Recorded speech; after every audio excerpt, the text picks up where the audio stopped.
please give that back, Nina screamed. Not until you do what I asked, I replied. I don't want to. I opened her pencil case and broke everything that was inside. I snapped every single pen and pencil in two. My friends cheered and laughed while Nina looked like she wanted to cry. When I was done, I pushed it all off my desk and onto the floor. Nina rushed to pick up her broken things, and I tapped her on the forehead with my shoe. Before I continue my story, please like the video and subscribe to the channel. Make sure you hit the notification bell too, or you'll miss out on the cool stories. Anyway, like I was saying, I was pretty much a terrible person. I only picked on the kids who looked different from me. If they were poor, that made it worse. I thought that poor people were so gross, I considered myself to be better than everyone else, especially the foreign kids. Me, on the other hand, I was blonde, tall, skinny, and absolutely gorgeous. I could get any boy I wanted. People like Nina had to try a little harder because she wasn't perfect like me. To make it better, I was rich. My dad owned 4 cars and my mom didn't need to work because he earned so much money.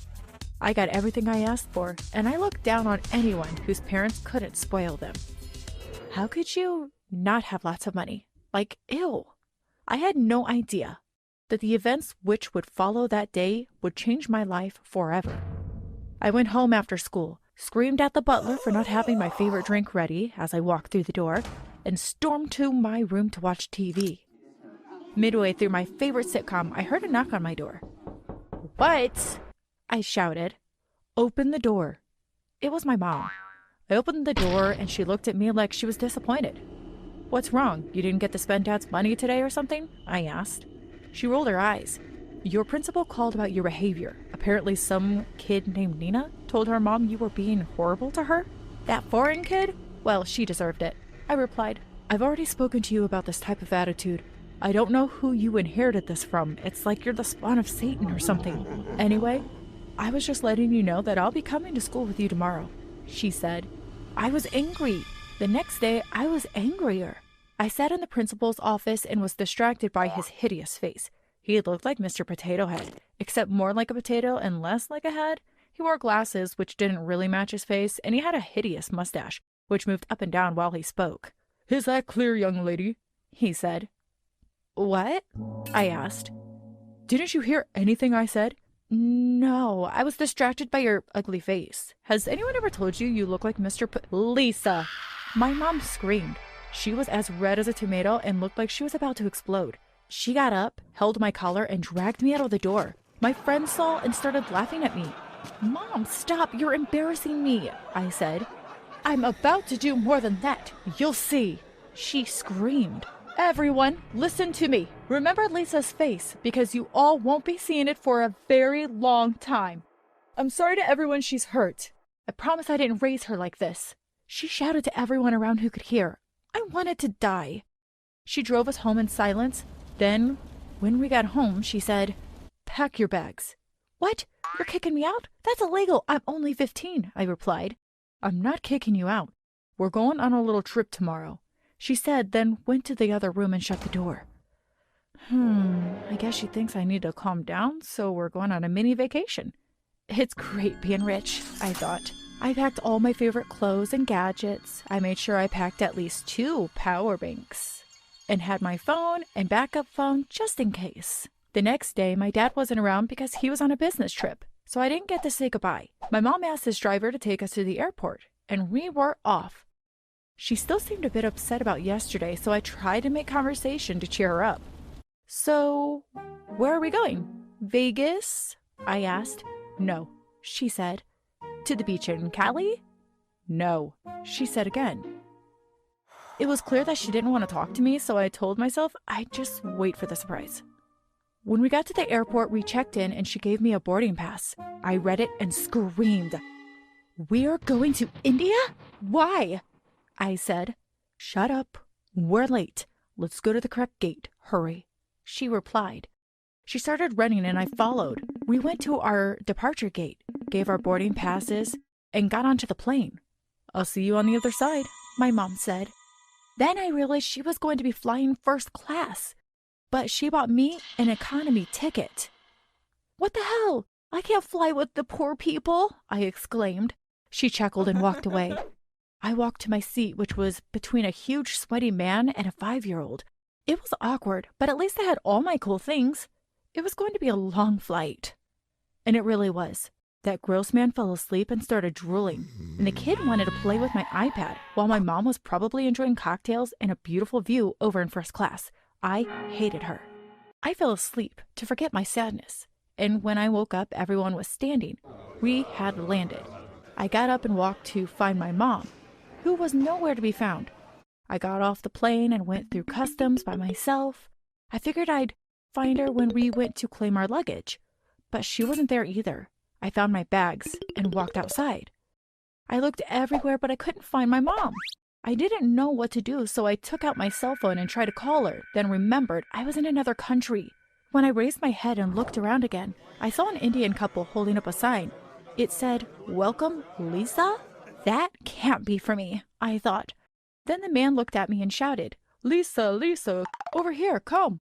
"Yes, that's the girl from the picture," the woman said. I looked around again for my mom, but she was nowhere to be seen. "Come, come," the woman said. I walked over to them because I had no choice. Maybe they were workers at the fancy hotel we were going to stay at. The man took my luggage and said, "It's about a 2-minute walk to our car." I followed, still very confused. When we got to the ugly car, he put my suitcase in the trunk and then sat in the driver's seat. His wife sat next to me in the back. So I haven't introduced myself. My name is Mrs. Cooper, but you can call me Anita, and this is my husband, Harish. We are so happy that you will be marrying our son, Sanjay, she said. "Oh, what?" I asked. "Your mother didn't tell you? She handed you over to our family so that you could marry our son. He's 2 years older than you are, but we will wait until you are 18 until we send you to live alone with him. For now, all of you will live with us, and I will teach you how to be a proper wife. I don't think you learned much about that in America," she said. "Is this some kind of joke? Where is my mom? I'm going to the police," I shouted. "Well, I'm actually a cop." Harish laughed. "It seems like your mother didn't explain that you sort of belong to us now, but don't worry, we are nice people. Here are the documents if you don't believe me," she said while handing me a folder. I opened the folder and recognized my mom's signature on several papers, which I didn't bother to read. "Oh, I nearly forgot she left you this letter," she said. "You saw my mom? Where did she go?" I asked, wanting to cry. "I don't know. Here," she said, handing me the envelope. I opened it and felt a bit sick. It was hard for me to read while Harish drove along the bumpy road. It read, "Dear Lisa, you've been a horrible person, and I'm honestly sick and tired of having to put up with your nonsense. Therefore, I'm wiping my hands of any obligation to take care of you. I found an advertisement online posted by this family who was searching for a suitable wife for their son. I think it's about time you met new people and had new experiences so you could stop being so shallow, insensitive, and overall awful. Mrs. Cooper will assign you your roles in the house, and you will learn to be a proper wife to Sanjay. Make sure you listen well and do all they say. Love, Mom." I was blinded by my own tears. I couldn't believe she would do something like this to me. After driving for about an hour and a half, we entered a small village. All of the houses were tiny, but the one they pulled up in front of was a bit bigger than the others. It was 2 stories high, but it was still much smaller than my mansion back home. "We're here," Anita smiled.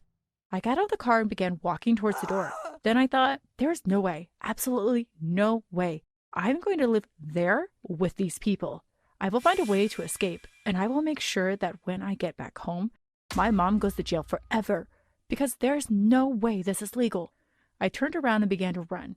I didn't know where I was running to, but I just ran and ran and ran.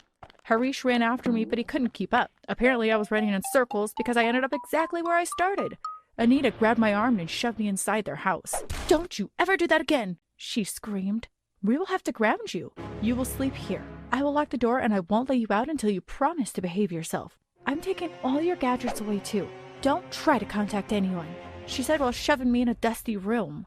There were no tiles on the floor, and there was only a small bed with ugly sheets in the room. There was no bathroom attached like my room back home, but there was a tiny squatter in the corner. Ew, I thought when I sat on the bed and cried and cried. Later, Anita opened the door and put a tray of food on the floor. Then she slammed the door and locked it from the outside. I kept quiet for a few days because I had no idea what these people were capable of doing to me. Then one day, the door opened and Anita and Harish walked in. We'd like you to meet your future husband, Sanjay, Anita said. He's our lovely son, and starting tomorrow, you will learn how to cater his every need, Harish said. Sanjay walked in. Although they told me he was 2 years older than I was, he looked a lot smaller. He looked at me and rolled his eyes. That's the best you could do, he said to his parents. I know she's not that pretty, but she will do. We can't send her back now anyway. You'll learn to love her, his mom replied. I felt so insulted. I was one of the prettiest girls I knew. They walked out and I went to sleep. The next morning, Anita woke me up at 5. Get up, girl. You will learn how to make Sanjay's favorite breakfast today, she said. I got up and went to their kitchen for the first time. It was a small room, and they had one old fridge and a stove which looked like it would break down any moment. Watch everything I'm doing, because tomorrow you'll have to do it all on your own, she said. It was so demeaning. I never even had to cook for myself when I was back home, and now I was being forced to learn how to cook for someone I never agreed to marry? Later, Anita made me sweep and mop the house. Then I had to dust all the books on their small bookshelf. The worst part was doing Sanjay's laundry because they didn't have a washing machine. I had to do it all by hand, and I had no idea what I was doing. You're doing it wrong, Anita shouted, and she tapped my hand. It hurt. Then I had to learn how to make Sanjay's favorite lunch and dinner. By the end of the day, I was exhausted. I went straight to my room to sleep. No, it's not time for relaxing. You have to get to know your husband before the wedding, which is next week, by the way. I've bought your outfit and everything. Hurry up and do as you're told, Mr. Kapoor said whilst pulling me off my bed and pushing me into the living room where Sanjay was sitting. I refused to talk to him, and the next morning, Anita woke me up at 5 again to cook breakfast. I tried to remember what she taught me, but I got it all wrong. When I served Sanjay, he took one bite and threw the whole plate on the floor. Clean up this garbage, because that's exactly what it tastes like, he said. I was so devastated, and I wanted to cry. I missed my beautiful life. Right now, I was nothing but a servant to a stupid boy I didn't want to marry. I realized I had been too hard on people for no reason. I wished I could go back to school. I'd say sorry to Nina for treating her so horribly. The day of the wedding came, and I was forced to wear a hideous outfit I hated. I spent the entire day crying. We had a typical Indian wedding, and they did things to me which I didn't quite understand. Now you have to kiss him. You're officially married, Anita shouted. At that moment, I blacked out. I think I must have fainted. When I woke up, I was staring into my mother's eyes. I was on a hospital bed. Ah, you're up. I hope I taught you a good lesson, you little monster. It was all a prank. I didn't marry you off, but if you continue to behave like a terrible person at school, I'm going to do it for real. Get up. Let's go home, she said. Never before had I been so thankful to be pranked.